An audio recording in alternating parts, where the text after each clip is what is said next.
Hi friends, welcome to Sara smart trip YouTube channel. So இந்த வீடியோவில் வந்துட்டு எதை பற்றி பார்க்க போகிறோன்னா PYQ analysis. So general awareness வந்துட்டு எப்படி படிக்கணும் அப்படின்ற ஒரு கிளியர் கட் ஐடியா கிடைக்கணும் அப்படின்னா பிவைக்யூ அனாலிசிஸ் அப்படின்றது ரொம்பவே இம்பார்ட்டண்ட். ஸோ அதனால் நடந்து முடிஞ்ச ஆர்ஆர்பி என்டிபிசியோடைய graduate level, under graduate level, so இந்த கொஷின் பேப்பர்லாம் எடுத்து ஜென்ரல் அவேர்னஸில் எப்படிலாம் கொஷின் கேட்டிருக்காங்க அப்படிங்கிறத நம்ம அனலைஸ் பண்ணிவிட்டு நம்மளுடைய ப்ரிப்பரேஷனை ஸ்டார்ட் பண்ணுறதுக்கு ஈஸியாக இருக்கும். ஸோ அதனால் வந்து வீக்லி 2 பிவைக்யூ வந்துட்டு கண்டிப்பாக பார்க்கலாம். அதில் வந்து மேக்ஸ் ரீசனிங் தவிர ஜென்ரல் அவேர்னஸ்க்கு மட்டும் நம்ம பார்ப்போம். ஏன்னா மேக்ஸ் ரீசனிங் பொறுத்த வரைக்கும் நான் ஆல்ரெடி சொன்ன மாதிரி கான்செப்ட் கற்றுக்கிட்டோம் அப்படின்னா கொஷின் எப்படி கேட்டாலும் நம்மளால ஈஸியாக போட்டுற முடியும். பட் ஜென்ரல் அவேர்னஸ் அப்படி கிடையாது. எப்படி வந்து கொஷின் கேட்குறாங்கன்றதை அண்டர்ஸ்டாண்ட் பண்ணிக்கிட்டால் மட்டும்தான் நம்மளால் ஒரு ப்ரிப்பரேஷன் வந்து கரெக்டாக வந்து ஸ்டார்ட் பண்ண முடியும் ஜென்ரல் அவேர்னஸ்க்கு. ஸோ அந்த பேசிஸில் தான் நம்ம பிவைக்யூ அந்த செஷன் வந்துட்டு நான் வந்து கொண்டு போகலாம் அப்படின்னு சொல்லிட்டு இருக்கேன். ஸோ இந்த வாரம் வந்துட்டு நம்ம 2 பிவைக்யூ வந்து அனலைஸ் பண்ணுவோம். ஸோ இது வந்து பார்த்தீங்கன்னா 2026 மார்ச் 16 அன்னைக்கு கிராஜுவேட் லெவலில் ஷிஃப்ட் 1 நடந்தது இல்லையா, அந்த கொஷின் பேப்பரில் ஜென்ரல் அவேர்னஸ் கொஷின்ஸ் மட்டும் நம்ம பார்க்கலாம்.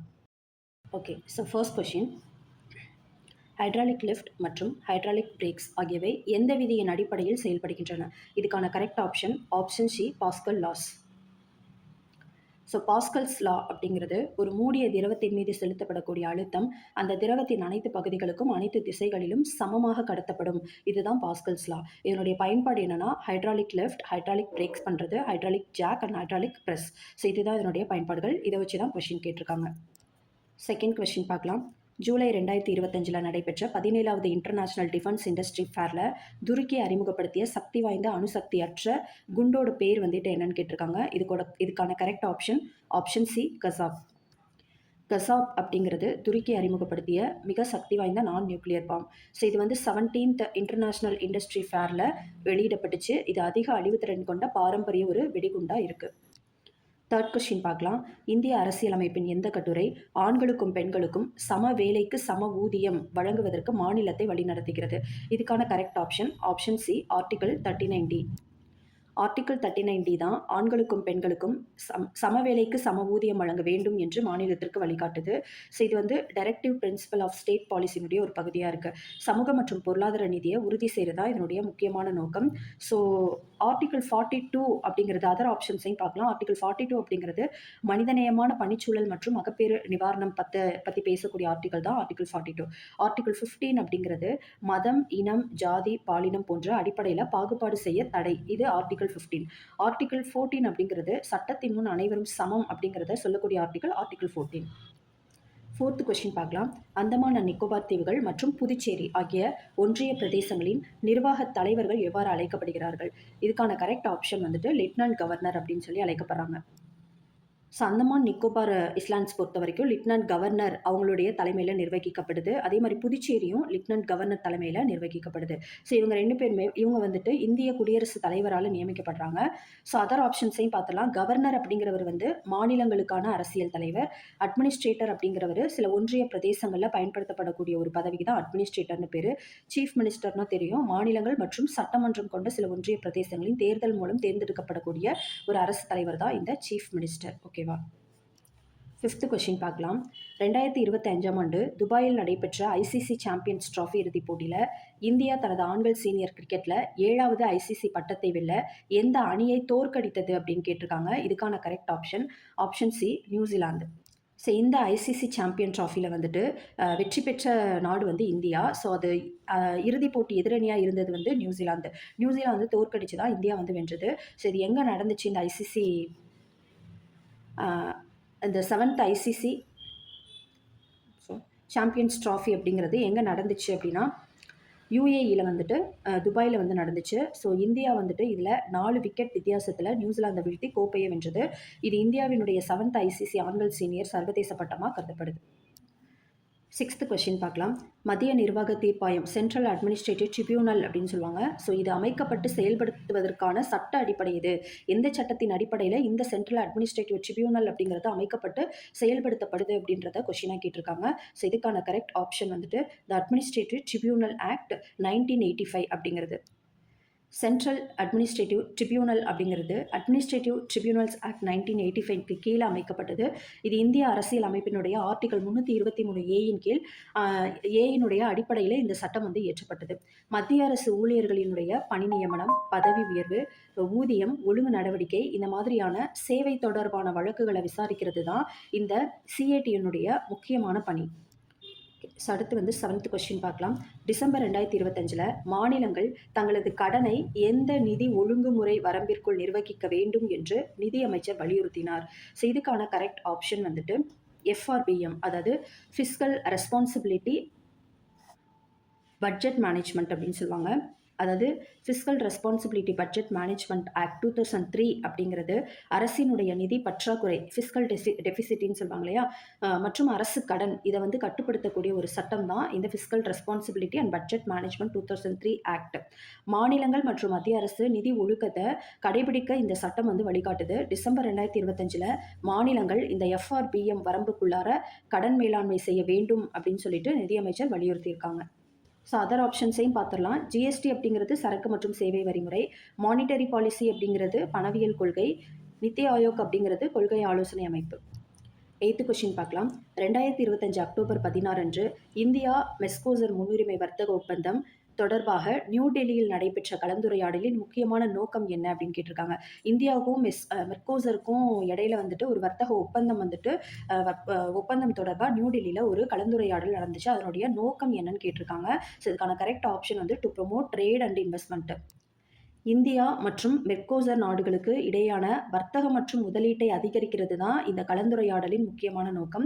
ஸோ ப்ரிஃபரன்ஷியல் ட்ரேட் மூலமாக, ட்ரேட் அக்ரிமெண்ட் மூலமாக சுங்க வரிகளை குறைச்சி இருதரப்பு வணிகத்தை ஊக்குவிக்கணும் அப்படிங்கிறதும் நோக்கமாக இருக்குது. மெர்கோசூர் அப்படிங்கிறது வந்து என்னென்னா தென் அமெரிக்காவினுடைய முக்கியமான பிராந்திய வர்த்தக கூட்டமைப்பு பேர் மெர்கோசூர். ஸோ 9th கொஸ்டின் பார்க்கலாம். மத்திய பட்ஜெட் 2025-26 கீழ் காப்பீட்டுத் துறையில் வந்துட்டு அந்நிய நேரடி முதலீடு வரம்பு எவ்வளவில் இருந்து எவ்வளவு வரை உயர்த்தப்பட்டிருக்குன்னு கேட்டிருக்காங்க. இதுக்கான கரெக்ட் ஆப்ஷன் 74%லேருந்து 100%. ஸோ யூனியன் பட்ஜெட் 2025-26 இந்த இன்சூரன்ஸ் செக்டாரில் எஃப்டிஐ வரம்பு அப்படிங்கிறது 74%லேருந்து 100% உயர்த்தப்படும் அப்படின்னு சொல்லி அறிவிக்கப்பட்டது. இதனுடைய நோக்கம் வந்து என்ன அப்படின்னா, வெளிநாட்டு முதலீட்டை அதிகரிக்கணும், காப்பீட்டு சேவைகளினுடைய பரவலை விரிவுபடுத்தணும், துறையில் வந்து போட்டித்திறன் மற்றும் முதலீட்டை ஊக்குவிக்கணும் அப்படிங்கிறது இதனுடைய முக்கியமான நோக்கமாக இருக்குது. ஸோ அடுத்து 10th கொஸ்டின் பார்க்கலாம். சீனாவுடனான இந்தியாவினுடைய நில எல்லையை விட எந்த 2 அண்டை நாடுகளின் மொத்த நில எல்லை இந்தியாவுடன் அதிக நீளமாக உள்ளது அப்படின்னு கேட்டிருக்காங்க. ஸோ இதுக்கான correct option Bangladesh and Pakistan. அதாவது சீனாவுடனான இந்தியாவினுடைய நில எல்லையை விட இந்தியாவினுடைய மற்ற 2 அண்டை நாடுகள், அந்த 2ஐயும் கூட்டினோன்னா எது வந்து சீனாவுடனான இந்தியாவினுடைய நிலையில விட அதிகமாக இருக்கும் அப்படின்னு சொல்லி கேட்டிருக்கிறது தான் அந்த கொஸ்டின். ஸோ பங்களாதேஷை பொறுத்த வரைக்கும் 4096.7 கிலோமீட்டர் அதனுடைய எல்லை. ஓகேவா, இந்தியாவின் மிக நீளமான எல்லை இதுதான். ஸோ பாகிஸ்தான் பொறுத்த வரைக்கும் 3323 கிலோமீட்டர், சீனா வந்துட்டு 3488 கிலோமீட்டர். மொத்தமாக பங்களாதேஷையும் பாகிஸ்தானையும் கூட்டினோன்னா 7419.7 கிலோமீட்டர். இது சைனா எல்லையை விட மிகவும் நீளமாக இருக்கும் அப்படின்றது. ஸோ இந்த 2 எல்லைகளை கூட்டினோம்னா இது சீனாவுடனான அந்த எல்லையை விட, இந்தியாவுடனான சீனா எல்லையை விட இது அதிகம் அப்படின்னு சொல்லியிருக்காங்க. ஓகேவா. ஸோ அடுத்து 11th கொஸ்டின் பார்க்கலாம். 4ஆம் தலைமுறை கணினிகளினுடைய 4th ஜென்ரேஷன் கம்ப்யூட்டர்ஸ் அதனுடைய முக்கியமான தொழில்நுட்ப முன்னேற்றம் எதுன்னு கேட்டிருக்காங்க. இதுக்கான கரெக்ட் ஆப்ஷன் மைக்ரோ ப்ராசஸர். 4ஆம் தலைமுறை கணினிகள் 1971 முதல் தற்போது வரை மைக்ரோ ப்ராசஸர் அப்படிங்கிற தொழில்நுட்பத்தை அடிப்படையாக கொண்டு இருக்கு. ஸோ இதனால் வந்து கணினிகள் வந்து சிறிய அளவு, அதிக வேகம், குறைந்த மின்சார நுகர்வு மற்றும் குறைந்த விலை கொண்டதாக மாறி இருக்கு. ஸோ இது வந்து இன்டெல் 4004 அப்படிங்கிற இந்த ப்ராசஸர் தான் உலகத்தினுடைய முதல் வணிக மைக்ரோ ப்ராசஸராக இருக்குது. ஸோ தலைமுறை அண்ட் தொழில்நுட்பம் பார்க்கலாம். ஃபர்ஸ்ட் ஜென்ரேஷன் பொறுத்த வரைக்கும் வேக்யூம் டியூப்ஸ் வந்துட்டு இருந்தது. செகண்ட் ஜென்ரேஷன் பொறுத்த வரைக்கும் டிரான்சிஸ்டர்ஸ் அண்ட் தேர்ட் ஜென்ரேஷன் பொறுத்த வரைக்கும் இன்டகிரேட்டட் சர்க்யூட்ஸ், ஃபோர்த் ஜென்ரேஷன் பொறுத்த வரைக்கும் microprocessor. So next 12th question பார்க்கலாம். Internalisation of higher education in India prospects, potential and policy recommendations அப்படின்ற இந்த கொள்கை அறிக்கையை டிசம்பர் 2025 வெளியிட்ட நிறுவனம் எதுன்னு கேட்டிருக்காங்க. ஸோ இதுக்கான correct option NITI Aayog. So NITI Aayog தான் இந்த கொள்கை அறிக்கையை டிசம்பர் 2025 வெளியிட்டுச்சு. இந்திய உயர்கல்வியை சர்வதேசமயமாக்குதல், வெளிநாட்டு மாணவர்களை ஈர்க்கிறது, உலகத்தர கல்வியை மேம்படுத்துறது, இதற்கான பரிந்துரைகள் இதில் இடம்பெற்றிருக்கு. இந்த அறிக்கையை பொறுத்த வரைக்கும் இந்தியாவை உலகளாவிய உயர்கல்வி மையமாக உருவாக்குவதை நோக்கமாக கொண்டிருக்கு.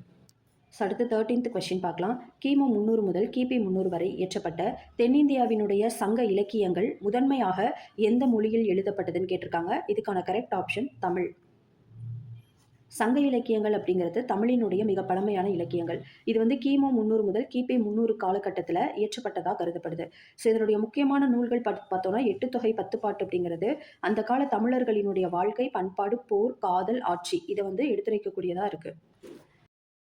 Okay, so next 14th question பார்க்கலாம். டால்டனின் அணு கோட்பாட்டினுடைய எந்த கொள்கை உப அணு துகள்கள் கண்டுபிடிக்கப்பட்ட பிறகு தவறானது என்று நிரூபிக்கப்பட்டது? அதாவது டால்டன் வந்து என்ன சொல்லியிருக்காரு அப்படின்னா, அணு அப்படிங்கிறது வந்து பிரிக்க முடியாததுன்னு சொன்னார். அதுக்கப்புறமா வந்துட்டு எலக்ட்ரான், புரோட்டான் மற்றும் நியூட்ரான் இந்த உப அணு துகள்கள் கண்டுபிடிக்கப்பட்டதுனால அணுவை மேலும் பிரிக்க முடியும் அப்படிங்கிறது நிரூபிக்கப்பட்டது. ஸோ அதனால் அணு பிரிக்க முடியாதது அப்படின்ற இந்த டால்டனின் கருத்து தான் தவறானது அப்படின்றது மாதிரி சொல்கிறாங்க. ஸோ அப்போ ஆப்ஷன் கரெக்டான ஆப்ஷன் வந்து மேட்டர் கன்சிஸ்ட் ஆஃப் இன்டிவிசிபிள் அட்டாம்ஸ் அப்படின்றது, அதாவது அணு வந்து பிரிக்க முடியாதது அப்படின்ற இந்த டால்டனின் கருத்து தான் தவறானது அப்படின்னு சொல்லி நிரூபிக்கப்பட்டது. அதே மாதிரி isotopes of the same element have different masses அப்படின்றது இது டால்டனுடைய கருத்துக்கு பின்னர் சேர்க்கப்பட்ட ஒரு விளக்கம். Atoms retain their identify in chemical reaction. வேதி வினையில் வந்துட்டு அணு வந்துட்டு அதனுடைய ஐடென்டிட்டியை தக்க வச்சுக்கும் அப்படிங்கிறதும் சரியானது தான். Atoms of different elements have different masses. ஒரு தனிமத்தினுடைய அணு நிறை அப்படிங்கிறது வந்துட்டு இன்னொரு தனிமத்தினுடைய அணு நிறையிலிருந்து வேறுபடும் அப்படிங்கிறதும் கரெக்டு தான். ஓகே, ஸோ அடுத்து 15th கொஸ்டின் பார்க்கலாம். ஆன்லைன் பரிவர்த்தனைகள், ஊதிய கணக்கீடு, சரக்கு மேலாண்மை மற்றும் தரவு பகுப்பாய்வு, டேட்டா அனாலிசிஸ், ஸோ இவற்றிற்கு கணினிகள் அதிகமாக பயன்படுத்தப்படக்கூடிய துறை வந்து எது அப்படின்னா, ஸோ இதுக்கான கரெக்ட் ஆப்ஷன் வந்துட்டு option D, business and commerce. Business and commerce துறையில் கணினிகள் வந்து பின்வரும் பணிகளுக்கு பயன்படுத்தப்படுது. என்னென்ன அப்படின்னா, ஆன்லைன் டிரான்சாக்ஷன்ஸ், பேரோல் ப்ராசஸிங், ஊதிய கணக்கீடு, இன்வென்ட்ரி கண்ட்ரோல், சரக்கு மேலாண்மை, டேட்டா அனாலிசிஸ், தரவு பகுப்பாய்வு, அக்கௌண்டிங், பில்லிங், அப்புறம் சேல்ஸ், கஸ்டமர் மேனேஜ்மெண்ட். ஸோ இந்த மாதிரியான பயன்பாடுகளுக்கு கணினிகள் பிஸ்னஸ் அண்ட் காமர்ஸ் துறையில் பயன்படுத்தப்படுது. ஸோ அதர் ஆப்ஷன் பார்க்கலாம். மேனுஃபேக்சரிங் பிளான்ட் அப்படிங்கிறது உற்பத்தி செயல்முறைகள் மற்றும் ஆட்டோமேஷனுக்காக உதவுது. ரிசர்ச் அப்படிங்கிறது ஆராய்ச்சி மற்றும் தரவு ஆய்வு. சர்வீஸ் இண்டஸ்ட்ரின்றது வாடிக்கையாளர்கள் சேவைகள், முன்பதிவு போன்றவை. ஸோ அடுத்து 16th கொஸ்டின் பார்க்கலாம். 1990ஆம் ஆண்டளவில் இந்திய பொருளாதாரத்தில் எந்த துறையில் வந்துட்டு ஜிடிபியில் பங்கு குறிப்பிடத்தக்க அளவில் அதிகரித்து பொருளாதார மாற்றத்தை வெளிப்படுத்தியது? ஸோ இதுக்கான கரெக்ட் ஆப்ஷன் ஏ, இண்டஸ்ட்ரி. ஸோ அடுத்து 17th கொஸ்டின் பார்க்கலாம். தாவர் சந்த் கெலோட் இவர் குறித்து பின்வரும் கூற்றுகளை எது சரி அப்படின்னு சொல்லி கேட்டிருக்காங்க. ஸோ இவர் வந்து மத்திய பிரதேசத்தைச் சேர்ந்த முதல் நபர், கர்நாடக ஆளுநராக பணியாற்றியவர். இவர் கர்நாடகத்தினுடைய 19வது ஆளுநர். ஸோ இந்த 2 கூற்றுமே வந்துட்டு சரி. ஸோ அதனால் ஆப்ஷன் போத் 1 and 2 வந்து கரெக்டு. ஸோ அதாவது தவார்சந்த் கெலோட் அப்படின்றவர் வந்து 2021 11 ஜூலை அன்னைக்கு கர்நாடக ஆளுநராக பதவியேற்றார். ஸோ இவர் மத்திய பிரதேசத்தை சேர்ந்த முதல் நபர், கர்நாடக ஆளுநராக நியமிக்கப்பட்டவர். இவர் கர்நாடகத்தினுடைய 19வது ஆளுநர். அடுத்து 18th கொஸ்டின் பார்க்கலாம். நட்சத்திர மீன் போன்ற எச்னோடம்ஸில் காணப்படக்கூடிய வாட்டர் வாஸ்குலர் சிஸ்டமினுடைய முதன்மை பணி என்ன அப்படின்னு கேட்டிருக்காங்க. ஸோ இதுக்கான கரெக்ட் ஆப்ஷன் வந்துட்டு லோகோமோஷன் அண்டு ஃபீடிங். இது ரெண்டும் தான் சரியான விடை. நட்சத்திர மீன் மாதிரியான இந்த எச்னோடமஸில் வாட்டர் வாஸ்குலர் சிஸ்டம் அப்படிங்கிறது இருக்கும். ஸோ அதனுடைய முதன்மையான பணி வந்து லோகோமோஷன் அண்ட் ஃபீடிங். இந்த வாட்டர் வாஸ்குலர் சிஸ்டம் அப்படிங்கிறது எச்னோடம்ஸ்க்கு மட்டுமே உரிய ஒரு சிறப்பு அமைப்பு. இது வந்து டியூப் ஃபீட் மூலமாக வந்துட்டு செயல்படுது. அதாவது உணவு குழாய்னு சொல்லும் இல்லையா, அது மூலமாக செயல்படுது. முக்கியமான பணி என்னென்னா லோகோமோஷன், அதாவது இயக்கம், மற்றும் ஃபீடிங், உணவு உண்ணல். ஸோ ரெஸ்பிரேஷன், சுவாசம் அப்படிங்கிறதும், சென்சோரி அதாவது ப்ராசப்ஷன், உணர்தல் அப்படிங்கிறதுலையும் இது வந்து உதவியாக இருக்குது. ஆனால் அது வந்து முதன்மை பணிகளாக இல்லை. ஸோ முதன்மை பணியாக இருக்கிறது தான் என்னென்னு கொஸ்டினில் கேட்டிருக்காங்க. ஸோ அதனால் லோகோமோஷன் அண்ட் ஃபீடிங் தான் முதன்மை பணி. ஸோ 19th கொஸ்டின் பார்க்கலாம். கிமு 2500 காலத்தில் வர்த்தகத்திற்காக அமைக்கப்பட்ட புகழ்பெற்ற துறைமுக கப்பல் தளம் காரணமாக அறியப்படக்கூடிய ஹரப்பா நகரம் எதுன்னு கேட்டிருக்காங்க. ஸோ இதுக்கான correct option C, Lothal. Lothal அப்படிங்கிறது தற்போதைய குஜராத் மாநிலத்தில் அமைஞ்சிருக்கக்கூடிய ஹரப்பா நாகரிக நகரம். இது உலகத்தினுடைய மிக பழமையான டாக்யார்ட்களில் ஒன்றை கொண்டதாக கருதப்படுது.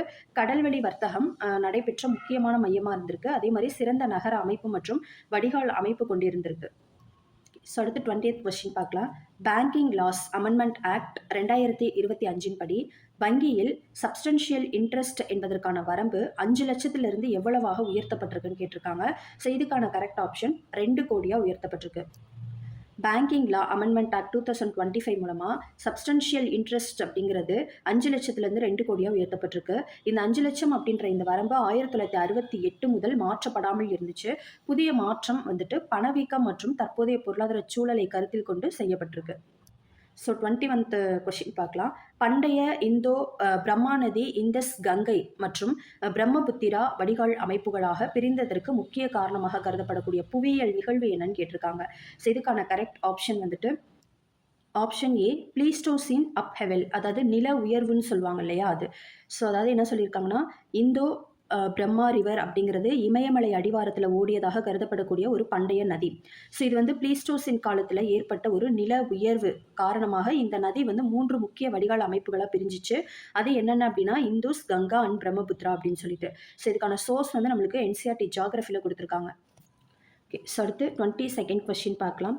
2025 அக்டோபர் 1 முதல் அமலுக்கு வந்த India European free trade association trade and economic partnership agreement எப்போது கையெழுத்திடப்பட்டதுன்னு கேட்டிருக்காங்க. ஸோ இதுக்கான correct option March 2024. India EFTA TEPA 10th March 2024 அன்னைக்கு கையெழுத்திடப்பட்டது. ஸோ இதுக்கான ஃபுல் ஃபார்ம் மேலே இருக்குது, அதை வந்து பார்த்துக்கோங்க. அண்ட் இது வந்து 2025 அக்டோபர் 1 அமலுக்கு வந்துச்சு. இதனுடைய அந்த இஎஃப்டிஏ உறுப்பு நாடுகள் வந்துட்டு என்னென்ன அப்படின்னா, அதாவது யூரோப்பியன் ஃப்ரீ ட்ரேட் அசோசியேஷன் சொல்லுவாங்க. அதனுடைய உறுப்பு நாடுகள் Switzerland, Norway, Iceland and லிச்சன்ஸ்டீன். So இந்த ஒப்பந்தத்தினுடைய நோக்கம் வந்து என்னன்னா, வர்த்தகம் மற்றும் முதலீட்டை அதிகரிக்கணும், வேலை வாய்ப்புகளை உருவாக்கணும், இந்தியாவுக்கும் இந்த இஎஃப்டிஏ பொருளாதார ஒத்துழைப்பை வலுப்படுத்தணும் அப்படிங்கிறது தான் இதனுடைய முக்கியமான நோக்கம்.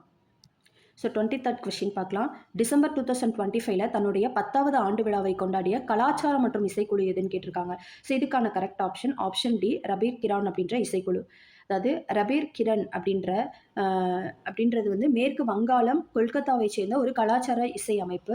ஸோ இது வந்து ரவீந்திர சங்கீதத்தை பரப்புறதுக்கும் பாதுகாப்புறதுக்கும் அர்ப்பணிக்கப்பட்ட ஒரு அமைப்பு. 2015 தொடங்கப்பட்ட இந்த அமைப்பு டிசம்பர் 2025 தன்னுடைய 10வது ஆண்டு விழாவை கொண்டாடுச்சு. ஸோ கொஷின்ஸ் எப்படிலாம் கேட்குறாங்க அப்படின்றத நம்மளால் ஓரளவுக்கு அண்டர்ஸ்டாண்ட் பண்ணிக்க முடியுது. ஸோ இதுக்காக தான் பிவைக்கு அனாலிசிஸ் அப்படிங்கிறது ரொம்பவே முக்கியம், சரிங்களா? ஸோ ஒரு ஆர்ட் அண்ட் கல்ச்சர் கொஷின் வந்துட்டு எப்படி கேட்டிருக்காங்க அப்படின்றதெல்லாம் நம்மளுக்கு வந்து ஓரளவுக்கு எப்படி இது இப்போ நம்ம ஒரு ஆர்ட் அண்ட் கல்ச்சர் டாபிக் படிக்கிறோன்னா அதில் என்னென்ன மாதிரியான விஷயத்தெல்லாம் படிக்கணும் அப்படிங்கிறத இது மூலமாக நம்ம தெரிஞ்சுக்கிறோம். ஓகேவா? Okay, fine. So 24th question வந்து பார்க்கலாம். சம்மர் சால்ஸ்டைஸ் நாளில், அதாவது கோடை அயன நிலை அப்படின்னு சொல்லுவாங்க, இந்த நாளில் வந்து சூரியன் வந்து நேராக எந்த அகலாங்கின் மேல் காணப்படுது அப்படின்னு கேட்டிருக்காங்க. ஸோ இதுக்கான கரெக்ட் ஆப்ஷன் வந்துட்டு ட்ராபிக் ஆஃப் கேன்சர், அதாவது வந்துட்டு கடக ரேகை இருக்கு இல்லையா, அதன் மீது செங்குத்தாக விழும் அப்படின்னு சொல்லியிருக்காங்க. அதாவது வந்துட்டு சம்மர் சால்ஸ்டைஸ் பொறுத்த வரைக்கும் கோடை காலம் சொல்லுவாங்க இல்லையா, அதை பொறுத்த வரைக்கும் ஜூன் 21 அன்னைக்கு நிகழுது. அந்த டைமில் சூரியன் வந்து 23.5 டிகிரி வட அகலாங்கு, அதாவது கடகரேகை மீது செங்குத்தாக வந்து இருக்கும். அதே மாதிரி வட அரைக்கோளத்தில் ஆண்டினுடைய மிக நீண்ட பகலாக வந்துட்டு அது வந்து காணப்படும். ஜூன் 21 அன்னைக்கு ட்ராபிக் ஆஃப் கேன்சர், கடகரேகை மீது அந்த சூரியனுடைய செங்குத்து கதிர்கள் விழுமா, அதை வந்து நம்ம சம்மர் சால்ஸ்டைஸ் கோடை காலம்னு சொல்லுவோம். டிசம்பர் 22 அன்னைக்கு வந்து பார்த்தோம்னா மகர ரேகை, ட்ராபிக் ஆஃப் கேப்ரிகான், மகர ரேகை மேலே இந்த 23.5 டிகிரி செல்சியஸ் சவுத் தெற்கு அகலாங்கு மீது விழும். அப்போது நம்மளுக்கு வந்து அதை வின்டர் சால்ஸ்டைஸ், அதாவது குளிர்கால அயன நிலை அப்படின்னு சொல்லுவோம். மார்ச் 21 செப்டம்பர் 23 வரைக்கும் ஈக்குவேட்டர், அதாவது சம இரவு பகல் கொண்ட நாளாக வந்துட்டு இருக்கும். ஓகேவா? ஈக்வினாக்ஸ் அப்படின்னு சொல்லுவோம். ஸோ 25th கொஸ்டின் பார்க்கலாம். ஒரு ஃபைலை வந்துட்டு அதனுடைய அசல் இடத்துல வைத்தபடியே மற்றொரு ஃபோல்டருக்கு நகல் எடுக்கிறதுக்கு எந்த ஷார்ட்கட் கீகளை வந்துட்டு நம்ம பயன்படுத்துவோம்னு கேட்டிருக்காங்க. ஸோ இதுக்கான கரெக்ட் ஆப்ஷன், அதாவது காப்பி பண்ணி பேஸ்ட் பண்ணுறது தான். ஸோ Ctrl+C + Ctrl+V தான் கரெக்டான ஆப்ஷன். அதாவது Ctrl+Cன்றது காப்பி பண்ணுறது, Ctrl+Vன்றது பேஸ்ட்டு, Ctrl+X வந்துட்டு கட் பண்ணுறது, Ctrl+S வந்து சேவ் பண்ணுறது. இது computer based question. So 26th question பார்க்கலாம். 2025 ஆண்டில் மாவட்ட நீதித்துறையில் செயற்கை நுண்ணறிவு பயன்பாட்டிற்கான ஒரு policy regarding using of AI tools in district judiciary அப்படின்ற ஒரு விரிவான வழிகாட்டுதல் வந்துட்டு வெளியிட்ட இந்தியாவின் முதல் உயர்நீதிமன்றம் எதுன்னு கேட்டிருக்காங்க. கேரளா ஹைகோர்ட்டு தான் இந்த policy regarding the use of AI tools in district judiciary அப்படின்ற ஒரு வழிகாட்டுதலை வெளியிட்டுச்சு. ஓகேவா? ஸோ என்ன கொடுத்துருக்காங்கன்னா, கேரளா ஹைகோர்ட் வந்துட்டு 2025 இந்தியாவில் வந்துட்டு முதல் முறையாக ஏஐ பயன்பாட்டிற்கான ஒரு விரிவான கொள்கையை வந்துட்டு மாவட்ட நீதித்துறைக்காக வெளியிட்டுச்சு. ஸோ இந்த கொள்கையில் சில இது இருக்குது. என்னென்ன அப்படின்னா, இன்ஸ்ட்ரக்ஷன்ஸ் இருக்குது. என்னென்னா ஏஐஐ வந்துட்டு நீதிபதியினுடைய முடிவுக்கு மாற்றாக பயன்படுத்தக்கூடாது அப்படின்னு சொல்லியிருக்காங்க. அதே மாதிரி நிவாரண பணிகள், மொழிபெயர்ப்பு, ஆராய்ச்சி போன்ற உதவி பணிகளுக்கு மட்டும்தான் இந்த ஏஐயை பயன்படுத்தணும் அப்படிங்கிறதுக்கு அனுமதி கொடுத்துருக்காங்க. தனி உரிமை, தரவு பாதுகாப்பு மற்றும் மனித மேற்பார்வையை இது வலியுறுத்தக்கூடியதாக இருக்குது. 27th கொஸ்டின் பார்க்கலாம். என்எஸ்ஓ மற்றும் எம்ஓஎஸ்பிஐ வெளியிட்ட financial year 2025-26 Q1 real GVA அறிக்கையின்படி எந்த துறை எதிர்மறை வளர்ச்சி விகிதத்தை பதிவு செய்தது அப்படின்னு கேட்டிருக்காங்க. ஸோ இதுக்கான கரெக்ட் ஆப்ஷன் மைனிங் குவாரிங், அதாவது இந்த சுரங்கம் மற்றும் கல்குவாரி துறை இருக்கு இல்லையா, ஸோ இதுதான் வந்துட்டு மைனஸில் வந்து அதனுடைய வளர்ச்சியை பதிவு செஞ்சுருக்கு. ஸோ அதாவது என்னன்னா மைனிங் அண்ட் குவாரிங் துறை தான் வந்து -3.1% அப்படின்ற ஒரு நெகட்டிவ் ரியல் ஜிவிஏ growth வந்து பதிவு செஞ்சிருக்கு. மற்ற துறைகள் எல்லாமே வந்துட்டு பாசிட்டிவ் growth வந்துட்டு பதிவு செஞ்சிருக்கு. அதில் அக்ரிகல்ச்சர் அப்படின்ற அண்ட் அலைடு வந்துட்டு 3.7% அப்படின்ற பாசிட்டிவ் growth கொடுத்துருக்கு. கன்ஸ்ட்ரக்ஷன் ஃபீல்டு வந்து 7.6% அப்படின்ற ஒரு பாசிட்டிவ் growth வந்துட்டு பதிவு பண்ணியிருக்கு. டெரிட்டரி அப்படின்றது சர்வீஸ் செக்டரில் டெரிட்டரி அப்படின்றது 9.3% பாசிட்டிவ் growth பதிவு பண்ணியிருக்கு. ஸோ 28th கொஸ்டின் பார்க்கலாம். ஸ்லாஷ் அண்ட் பேர்ன் அக்ரிகல்ச்சர் அப்படிங்கிறது எந்த மாநிலத்தில் குருவா என்று அழைக்கப்படுகிறது? குருவா அப்படின்னு சொல்லிட்டு இந்த ஸ்லாஷ் அண்ட் பேர்ன் அக்ரிகல்ச்சர் இடம்பெயரும் சாகுபடி அப்படின்னு சொல்லுவாங்க இல்லையா, ஸோ இது வந்து எந்த மாநிலத்தில் குருவான்னு சொல்லி அழைக்கப்படுது அப்படின்னா ஜர்கண்ட் மாநிலத்தில். ஓகேவா? ஸோ ஒவ்வொரு மாநிலத்திலையும் ஒவ்வொரு மாதிரி அழைக்கப்படும். ஸ்லாஷ் அண்ட் பேர்ன் அக்ரிகல்ச்சர் அப்படிங்கிறது இந்தியாவினுடைய பல மாநிலங்களில் வேறு வேறு பெயர்களில் அழைக்கப்படுது. அதில் வந்து ஜர்கண்டில் வந்து குருவான்னு அழைக்கப்படுது, அஸ்ஸாமில் வந்துட்டு ஜம்மிங் அண்ட் ஜம்முன்னு அழைக்கப்படுது, அருணாச்சல பிரதேசத்தில் ஜம், ஒடிசாவில் வந்துட்டு போடு, அருணாச்சல பிரதேசத்துலையும் போடு, மத்திய பிரதேசத்தில் வந்து பீவர் அண்ட் தஹியா, கேரளாவில் வந்துட்டு குமாரி, கர்நாடகாலையும் குமாரின்னு சொல்லி அழைக்கப்படுது. 29th கொஸ்டின் பார்க்கலாம். இந்தியாவில் காலனித்துவ காலத்தில் கடைசியாக வெளியேறிய ஐரோப்பிய சக்தி எதுன்னு கேட்டிருக்காங்க. இதுக்கான கரெக்ட் ஆப்ஷன் போர்த்துகீஸ். ஸோ போர்த்துகீசியர்கள் தான் என்ன பண்ணாங்கன்னா இந்தியாவிற்கு வந்த முதல் ஐரோப்பியர்கள். எப்போனா 1498 வாஸ்கோடகாமா கள்ளிக்கோட்டைக்கு வந்தார். இந்தியாவிலிருந்து கடைசியாக வெளியேறிய ஐரோப்பிய சக்தியும் இந்த போர்த்துகீசியர்கள் தான். 1961 அனெக்ஷேஷன் ஆஃப் கோவா மூலம் கோவா டாமன் டயூ இந்தியாவுடன் இணைக்கப்பட்டது. ஐரோப்பியர்கள் வந்துட்டு இந்தியாவுக்கு வந்த அந்த வரிசையை பார்க்கலாம். போர்த்துகீசியர்கள் 1498 வந்தாங்க, டச்சுக்காரர்கள் 1602 வந்தாங்க, பிரிட்டிஷ்காரங்க 1608 வந்தாங்க, டேனியஸ் வந்துட்டு 1616 ஃப்ரெஞ்சு வந்துட்டு 1664 வந்தாங்க. ஸோ 30th கொஸ்டின் பார்க்கலாம். 1928 நடைபெற்ற பார்த்தோலி சத்யாகிராவை வழிநடத்திய தலைவர் வந்து யார் அப்படின்னு சொல்லி கேட்டிருக்காங்க. ஸோ இந்த பார்த்தோலி சத்யாகிரா அப்படிங்கிறத வழிநடத்திய தலைவர் வந்து 1998 வழிநடத்திய தலைவர் வந்து ஆப்ஷன் டி சர்தார் வல்லபாய் பட்டேல். அதாவது பர்தோலி அப்படிங்கிறது தற்போதைய குஜராத்தை தான் அப்போ வந்து சொன்னாங்க. ஸோ ஆண்டு வந்து 1928 ஆண்டு தற்போதைய குஜராத் இருக்கு இல்லையா, அது வந்து எப்படி அழைக்கப்பட்டுச்சுன்னா பர்தோலி அப்படின்றது அழைக்கப்பட்டுச்சு. ஸோ அதனுடைய தலைமை வந்து யாருன்னா சர்தார் வல்லபாய் பட்டேல் தான் அதை தலைமை வகித்தார். ஸோ அதுக்கு காரணம் வந்து பிரிட்டிஷ் அரசு வந்து நிலவரியை வந்துட்டு சுமார் 22% உயர்த்துச்சு. விவசாயிகள் வந்துட்டு வரி செலுத்துறதுக்கு மறுத்து சத்தியாகிரகத்தில் ஈடுபட்டாங்க. இந்த போராட்டத்தின் வெற்றிக்கு அப்புறமா வல்லபாய் பட்டேலுக்கு சர்தார் அப்படின்ற ஒரு பட்டமும் வழங்கப்பட்டுச்சு. 31st கொஸ்டின் பார்க்கலாம். 2019-20 ஆண்டில் இந்தியன் ரயில்வேஸினுடைய ரூட் லென்த் எவ்வளோன்னு கேட்டிருக்காங்க. இதுக்கான correct option A 67,956 kilometre. So route length அப்படிங்கிறது ஒரு பாதையோடைய மொத்த நீளமே தவிர ட்ராக் லென்த்து கிடையாது. ஸோ 32nd கொஸ்டின் பார்க்கலாம். இந்திய அரசியல் அமைப்பினுடைய 8வது அட்டவணையில் இடம்பெற்றிருக்கக்கூடிய டிபிட்டோ பர்மான் அப்படின்ற குடும்பத்தைச் சேர்ந்த மொழி வந்து எது அப்படின்னு கேட்டிருக்காங்க. ஆப்ஷன் சி போடோ அப்படின்ற மொழி. இந்த போடோன்றது டிபிட்டோ பர்மான் மொழி குடும்பத்தைச் சேர்ந்தது. இது பெரும்பாலும் அஸ்ஸாம் மாநிலத்தில் பேசப்படுது. 92வது அரசியல் அமைப்பு திருத்தச் சட்டம் 2003 மூலமாக போடோ, சந்தாலி, மைத்திலி மற்றும் தோக்ரி ஆகிய மொழிகள் வந்து 8வது அட்டவணையில் சேர்க்கப்பட்டது. ஸோ 33வது கொஸ்டின் பார்க்கலாம். பின்வருவனவற்றில் டெரிட்டரி ஆக்டிவிட்டி, அதாவது சேவைத்துறைன்னு சொல்லுவாங்க இல்லையா, அது எதுன்னு கேட்டிருக்காங்க. ஸோ இதுக்கான கரெக்ட் ஆப்ஷன் வந்து ஷூ சைனிங்.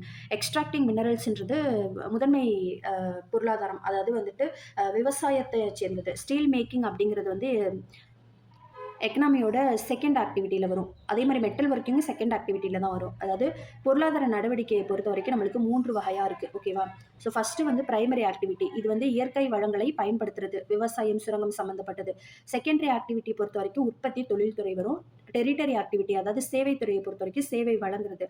ஸோ அப்போ நம்மளுக்கு கொஷினில் கேட்டது வந்துட்டு டெரிட்டரி ஆக்டிவிட்டி தான் கேட்டிருக்காங்க. ஸோ ஷூ ஷைனிங் அப்படிங்கிறது ஒரு சேவை அப்படிங்கிறதுனால இது டெரிட்டரி ஆக்டிவிட்டியாக இருக்குது. ஸோ 34வது கொஸ்டின் வந்து பார்க்கலாம். டெல்லி சுல்தானகத்தினுடைய நிர்வாகத்தில் சுல்தானுக்கு ஆலோசனை வழங்குறதுக்கும் உதவுறதுக்கும் அமைக்கப்பட்ட குரூப் ஆஃப் 40 அப்படின்றத நிறுவியவர் யாருன்னு கேட்டிருக்காங்க. Option C Iltutmish. Group of 40 அதாவது சலிசா, துர்கானை, சஹால் கனி அப்படின்னு சொல்லுவாங்க. ஸோ இதை வந்துட்டு இதுதான் குரூப் ஆஃப் 40. அதுக்கு பேர். ஸோ அதை வந்து உருவாக்கியவர் யாருன்னா இல்துமிஸ். இது வந்து 40 துருக்கிய உயர்குடி பிரபுக்களை கொண்ட ஒரு சக்தி வாய்ந்த ஆலோசனை குழு. இந்த குழு வந்து சுல்தானுக்கு நிர்வாகம் மற்றும் அரசியல் விவகாரங்களில் உதவி செய்து அதுக்கப்புறம் கியாஸ் உத் தின் பால்பன் ஆட்சியில் வந்துட்டு இந்த குழுவினுடைய அதிகாரம் அப்படிங்கிறது குறைக்கப்பட்டுருச்சு. 35வது கொஸ்டின் பார்க்கலாம். அலாவுதீன் கில்ஜி ஆட்சி காலத்தினுடைய முக்கியமான நிர்வாக புதுமை வந்து எது அப்படின்னு கேட்டிருக்காங்க. Administrative innovation. கரெக்டான ஆப்ஷன் வந்து option A, regulation of market prices and rationing. அதாவது அலாவுதீன் கில்ஜி இருக்கார் இல்லையா, அவருடைய ஆட்சியில் வந்துட்டு என்னென்ன மாதிரியான விஷயங்கள்லாம் நடந்துச்சுன்னா, சந்தை விலைகளை வந்து கட்டுப்படுத்தினார். அத்தியாவசிய பொருட்களினுடைய விலையை வந்து நிர்ணயிச்சார். சந்தைகளை கண்காணிக்கிறதுக்கு சாஹ்னாய் மந்தி அப்படின்ற ஒரு அதிகாரியை நியமிச்சார். தானிய களஞ்சியங்கள் மற்றும் ரேஷன் முறையை அறிமுகப்படுத்தினார். ஸோ அதுதான் இங்கே ஆப்ஷனில் கொடுத்துருந்தாங்க. ஸோ இதனுடைய நோக்கம் வந்து என்னென்னா, பெரிய நிரந்தர இராணுவத்தை குறைந்த செலவில் பராமரிக்கணும், பணவீக்கத்தை கட்டுப்படுத்தணும் அப்படிங்கிறது அவருடைய முக்கியமான நோக்கமாக இருந்துச்சு. ஓகே. ஸோ 36வது கொஸ்டின் பார்க்கலாம். பின்வருவனவற்றில் கஸ்டமைஸ்ட் அப்ளிகேஷன் சாஃப்ட்வேர் அதாவது பயன்பாட்டு மென்பொருள் எதுன்னு கேட்டிருக்காங்க. ஸோ இதுக்கான correct option payroll management system for a company. அதாவது கஸ்டமைஸ்டு அப்ளிகேஷன் சாஃப்ட்வேர் அப்படிங்கிறது ஒரு குறிப்பிட்ட நிறுவனம் அல்லது பயனரினுடைய தேவைக்காக உருவாக்கப்படக்கூடிய ஒரு மென்பொருள். ஸோ இதுக்கான எக்ஸாம்பிள்ஸ் வந்துட்டு payroll management system, railway reservation system, hospital management system, banking software, school, college ERP இதெல்லாமே வந்துட்டு பார்த்தோம் அப்படின்னாக்கா ஒரு கஸ்டமைஸ்டு அப்ளிகேஷன் சாஃப்ட்வேர். ஓகேவா. 37வது கொஸ்டின் பார்க்கலாம். 86வது அரசியலமைப்பு திருத்தச் சட்டம் அமெண்ட்மெண்ட் ஆக்ட் 2002 ஓகேவா. ஸோ அதன் மூலமாக எந்த புதிய அடிப்படை கடமை வந்து சேர்க்கப்பட்டதுன்னு கேட்டிருக்காங்க. ஸோ இதுக்கான கரெக்ட் ஆப்ஷன் வந்து எஜுகேஷன் சில்ட்ரன். அதாவது 86வது அரசியலமைப்பு திருத்தம் அப்படிங்கிறது திருத்தம் 2002 நடந்துச்சு. ஸோ இதன் மூலமாக ஆர்டிகிள் 21A 6 முதல் 14 வயது வரை குழந்தைகளுக்கு இலவச மற்றும் கட்டாய கல்வி அடிப்படை உரிமையாக சேர்க்கப்பட்டது. அதே மாதிரி ஆர்டிகிள் 45 அப்படிங்கிறது ஆரம்ப குழந்தை பராமரிப்பு மற்றும் கல்வி தொடர்பாக மாற்றம் செய்யப்பட்டது. ஆர்டிகிள் 51AK அப்படிங்கிறது 6 முதல் 14 வயது வரை உள்ள குழந்தைகளுக்கு கல்வி வழங்குறது பெற்றோர் பாதுகாவலரின் அடிப்படை கடமை என்று புதிய ஃபண்டமெண்டல் டியூட்டி வந்து சேர்க்கப்பட்டது. ஓகேவா. ஸோ 38வது கொஸ்டின் பார்க்கலாம். யங் இந்தியா அப்படின்ற வார இதழ் வீக்லி ஜேர்னல் வந்து யாரோடு தொடர்புடையதுன்னு கேட்டிருக்காங்க. மகாத்மா காந்தி. யங் இந்தியா அப்படின்றது ஒரு ஆங்கில வார இதழ். இதனுடைய ஆசிரியர் வந்து யாருன்னா மகாத்மா காந்தி. 1919 1931 வரைக்கும் காந்திஜி வந்து இதை வெளியிட்டாரு. சுதந்திர போராட்டம், சத்தியாகிரகம், அஹிம்சை, சமூக சீர்திருத்தம் இந்த மாதிரியான கருத்துக்களை மக்கள் கிட்ட கொண்டு செல்றதுக்காக தான் இந்த இதில் வந்து அவர் பயன்படுத்தினாரு. ஸோ முக்கியமான பத்திரிகைகளும் அதனுடைய ஆசிரியர்களும் பார்க்கலாம். யங் இந்தியா பொறுத்த வரைக்கும் மகாத்மா காந்தி, ஹரிஜன் பொறுத்த வரைக்கும் மகாத்மா காந்தி, கேசரி அப்படிங்கிறத பொறுத்த வரைக்கும் மராத்தி லாங்குவேஜில் வரக்கூடியது. இது வந்து பால கங்காதர திலகர். அதே மாதிரி மகாராத்தா இது வந்து ஆங்கிலத்தில் வரக்கூடிய ஒரு பத்திரிகை. ஸோ இதனுடைய ஆசிரியரும் பாலகங்காதர திலகர். ஸோ 39வது கொஸ்டின் பார்க்கலாம். Directive principles of state policy தொடர்பான அரசியலமைப்பு திருத்த சட்ட மசோதா இருக்கு இல்லையா, அது பாராளுமன்றத்தில் நிறைவேற்றப்பட்டதுக்கு அப்புறமா சட்டமாக அமையணும் அப்படிங்கிறதுக்கு அடுத்த கட்டமாக வந்துட்டு என்ன பண்ணுவாங்க, அரசியலமைப்பு நடைமுறை என்னன்னு கேட்டிருக்காங்க. ஓகேவா. ஒரு directive principles of state policy தொடர்பாக ஒரு அரசியலமைப்பு திருத்த சட்ட மசோதா கொண்டு வராங்க பாராளுமன்றத்தில் அப்படின்னா அது வந்து நிறைவேற்றப்பட்டதுக்கு அப்புறமா அது வந்துட்டு அடுத்த கட்டம் வந்து என்ன நடவடிக்கை வந்து எடுக்கப்படும் அப்படின்னா பிரசிடென்ட்டோட ஒப்புதல், பிரசிடென்ட்ஸ் அசென்ட் வந்து கண்டிப்பாக தேவை. ஒரு அரசியலமைப்பு திருத்த சட்ட மசோதா வந்து ஆர்டிகிள் 368 கீழ் நிறைவேற்றப்படுது. பாராளுமன்றத்தினுடைய 2 அவைகளிலுமே தேவையான சிறப்பு பெரும்பான்மையோடு அது நிறைவேற்றப்பட்ட பிறகு குடியரசுத் தலைவரினுடைய ஒப்புதலுக்காக அது வந்துட்டு பெறுவது அப்படிங்கிறது கட்டாயம். ஸோ இந்த டிபிஎஸ்பி தொடர்பான திருத்தங்களுக்கு பொதுவாக வந்துட்டு மாநில சட்டமன்ற ஒப்புதல் அப்படிங்கிறது தேவைப்படாது. ஏன் அப்படின்னா அது வந்து கூட்டாட்சி அமைப்பை பாதிக்கும் அப்படிங்கிறதுனால. Okay friends. ஸோ இந்த வீடியோ வந்து கண்டிப்பாக உங்களுக்கு யூஸ்ஃபுல்லாக இருந்திருக்கும்னு நினைக்கிறேன். ஸோ ஒரு ஜென்ரல் அவேர்னஸ் கொஷின்ஸ் வந்துட்டு இப்படிலாம் கேட்பாங்க. ஹிஸ்ட்ரியில் இப்படிலாம் கொஷின் கேட்குறாங்க, பாலிட்டியில் இப்படிலாம் கொஷின் கேட்குறாங்க, எக்கனாமிக்ஸ், ஜியாகிரஃபி, கரண்ட் அஃபேர்ஸில் எப்படி கேட்குறாங்க, அண்டு எந்த வருஷத்துக்கு முன்னாடி வரைக்கும் கேட்டிருக்காங்க. இப்போ வந்து 1 இயர் கரண்ட் அஃபேர்ஸ் நம்ம படிக்கணும் அப்படின்னு சொல்கிறோம். இப்போ மார்ச்சில் வந்து எக்ஸாம் கண்டக்ட் பண்ணியிருக்காங்க. ஸோ டிசம்பரில் உள்ளது கேட்டிருக்காங்க. ஸோ பிஃபோர் 4 இயர்ஸ் கேட்டிருக்காங்க. அதே மாதிரி ஜூலையில் இருக்க கரண்ட் அஃபேர்ஸும் கேட்டிருக்காங்க. அப்போ பிஃபோர் 8 மந்த்து கேட்டிருக்காங்க. ஸோ இது மாதிரியான விஷயங்கள்லாம் தெரிஞ்சுக்கிறதுக்கு தான் நம்மளுக்கு இந்த பிஒய்க்கு அனாலிசிஸ் அப்படிங்கிறது படிக்கிறதே ரொம்ப முக்கியம். ஸோ அதனால் கண்டிப்பாக கரண்ட் அஃபேர்ஸ்லாம் லாஸ்ட் 1 இயர்க்கு படிச்சுக்கிறதுன்றது ரொம்பவே வந்துட்டு இம்பார்ட்டன்ட். ஓகேவா? அதே மாதிரி ஸ்டாட்டிக் ஜிகே ரிலேட்டடாக, கம்ப்யூட்டர் ரிலேட்டடாக எப்படிலாம் கொஷின் கேட்டிருக்காங்க அப்படிங்கிறத ஓரளவுக்கு வந்து நம்ம வந்து அனலைஸ் பண்ணியிருக்கோம். ஸோ இதை பேஸ் பண்ணி தான் நம்ம வந்து ஒரு டாபிக் படிக்கும்போது நம்ம வந்து படிக்கணும். சரிங்களா? இப்படிலாம் கொஷின் கேட்குறாங்க அப்படிங்கிறத பேஸ் பண்ணி தான் நம்ம வந்து ஒரு ப்ரிப்பரேஷனையே ஸ்டார்ட் பண்ணணும். ஸோ அதுக்கு இந்த வீடியோ கண்டிப்பாக உங்களுக்கு யூஸ்ஃபுல்லாக இருந்திருக்கும்னு நம்புறேன். கண்டிப்பாக தெரிஞ்ச ஃப்ரெண்ட்ஸுக்கும் வந்துட்டு ஷேர் பண்ணுங்க. அண்ட் நம்ம சேனலை சப்ஸ்கிரைப் பண்ணாம பார்த்துட்டு இருக்கீங்கன்னா, மறக்காம சப்ஸ்கிரைப் பண்ணி சப்போர்ட் பண்ணுங்க. அப்பதான் அடுத்தடுத்த வீடியோஸ் வந்துட்டு போடுறதுக்கு எனக்கு மோட்டிவேஷனா இருக்கும். ஸோ இது மாதிரி வாரத்துக்கு 2 பிவைக்கு வந்துட்டு நான் அனலைஸ் பண்ணி படிக்கிறது வந்து அப்படியே உங்ககிட்ட வந்து இது மாதிரி நான் எக்ஸ்ப்ளைன் பண்றேன். ஓகேவா? ஸோ இதே மாரி கரண்ட் அஃபேர்ஸ்க்கு அண்ட் நான் வந்து இந்த வீக்குக்கான பிளான் வந்து போட்டிருந்தேன் இல்லையா? ஸோ அத வந்து என்னென்னலாம் கம்ப்ளீட் பண்ணியிருக்கேன், இந்த வாரத்தில கம்ப்ளீட் பண்ணிட்டேனா, டெஸ்ட் போட்டுட்டேனா, இந்த மாதிரி எல்லா விஷயத்தையுமே உங்க கூட நான் ஷேர் பண்ணிக்கிறேன். ஸோ அதுக்கு நம்ம சேனல சப்ஸ்கிரைப் பண்ணி வச்சுக்கோங்க. தேங்க்ஸ் ஃபார் வாட்சிங். நெக்ஸ்ட் வீடியோல பார்க்கலாம். பாய்.